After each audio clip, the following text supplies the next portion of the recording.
Minority महिला हूँ। इस सदन में हम सिर्फ 2 महिलाएं हैं और उस नाते से मैं ये बात कहना चाहती हूँ कि इस बिल के माध्यम से मुस्लिम महिलाओं को कुछ नहीं मिल रहा है, ये हमें कुछ नहीं देना चाहते। निसार में तेरी गलियों पे है वतन, जहाँ चली है रिवाजो गैर कि कोई ना सर उठाकर चल सके।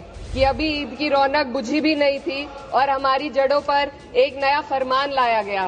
पहले उत्तर प्रदेश में मुसलमानों को नमाज पढ़ने पर रोक लगाई और फिर सौगात में ये बिल लाया गया। ये वही सरकार है जिसने राम जन्मभूमि ट्रस्ट में ये लिख दिया कि जिला अधिकारी भी अगर होगा तो हिंदू होना चाहिए।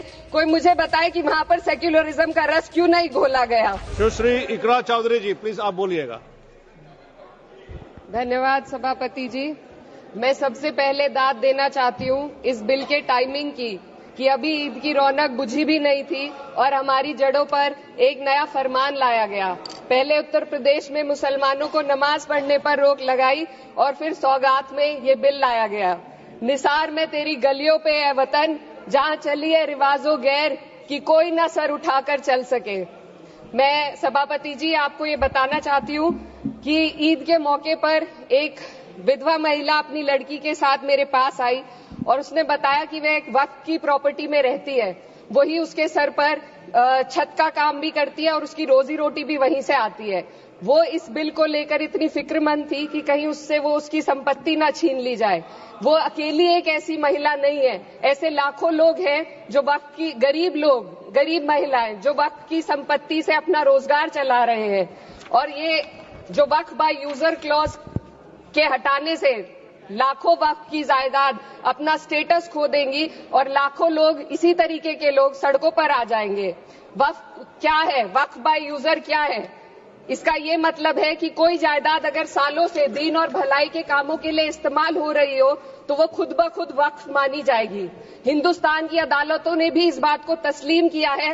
वक्फ बाय यूजर सिर्फ वक्फ बोर्ड को ही मिली कोई खास सौगात नहीं है, ये बल्कि सभी अन्य धार्मिक ट्रस्टों को परंपरा और यूज के आधार पर बिना किसी डॉक्यूमेंटेशन के धार्मिक चरित्र को डिक्लेयर करने का राइट मिला हुआ है।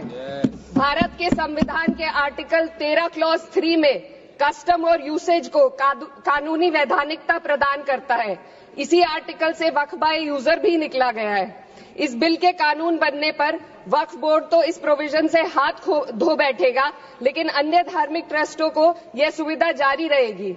इससे भारतीय संविधान के आर्टिकल 14 और 15 का सीधा उल्लंघन है, जो धर्म और जाति के आधार पर भेदभाव और कानून के सामने सभी की बराबरी पर जोर देता है।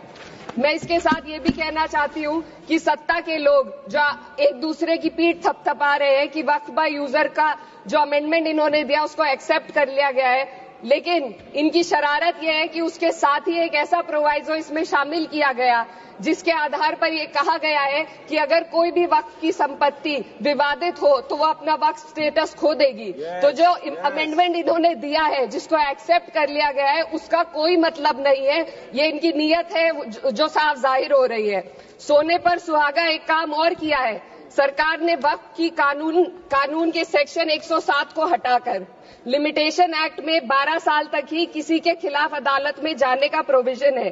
सेक्शन 107 में बोर्ड को लिमिटेशन एक्ट से राहत मिली हुई थी। वक्फ बोर्ड कभी भी अवैध कब्जाधारियों के खिलाफ अदालत जा सकता था। अगर ये सेक्शन ना हो तो अवैध कब्जा करने वाले लोग कानूनी प्रक्रिया का फायदा उठाकर वक्फ की प्रॉपर्टी को हड़प सकते हैं। अन्य धार्मिक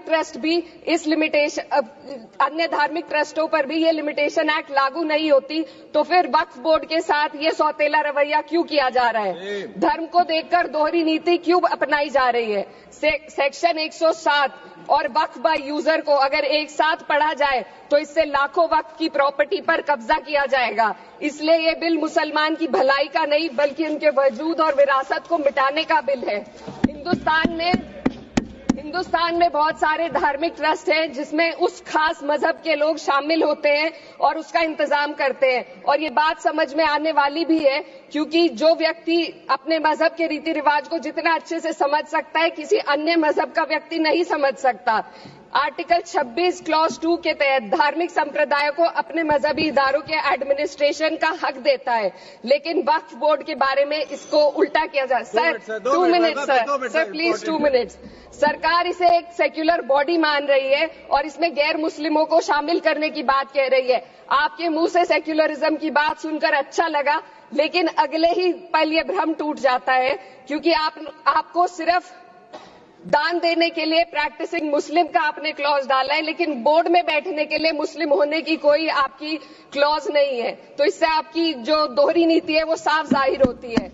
ये वही सरकार है जिसने राम जन्मभूमि ट्रस्ट में ये लिख दिया कि जिला अधिकारी भी अगर होगा तो हिंदू होना चाहिए। कोई मुझे बताए कि वहां पर सेक्युलरिज्म का रस क्यों नहीं घोला गया। सर आखिर में मैं अपनी बात को खत्म करने से पहले महिलाओं का मुद्दा बार बार उठाया जा रहा है। सरकार का कहना है कि बोर्ड में मुस्लिम महिलाओं को रिप्रेजेंटेशन देंगे।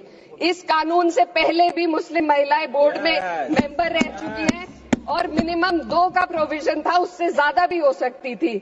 सर मैं ये कहना चाहती हूँ कि सरकार ने महिलाओं के लिए ऐसा कौन सा नया काम किया जिसका ढिंडोरा सरकार का हर सदस्य पीट रहा है। इस बात की तायीद अगर आपकी तरफ से कोई मुस्लिम महिला करती तो हम उसका यकीन भी करते, लेकिन अफसोस आपकी इतनी लंबी कतार में एक भी मुस्लिम महिला नजर नहीं आती है। सर मैं खुद एक मुस्लिम महिला हूँ, मैं सिर्फ एक सर मैं माइनॉरिटी महिला हूँ। इस सदन में हम सिर्फ 2 महिलाएं हैं और उस नाते से मैं ये बात कहना चाहती हूँ कि इस बिल के माध्यम से मुस्लिम महिलाओं को कुछ नहीं मिल रहा है। ये हमें कुछ नहीं देना चाहते, सिर्फ टोकनिज्म हमारे नाम पर बनाकर एक नैरेटिव मीडिया में चलाना चाहते हैं।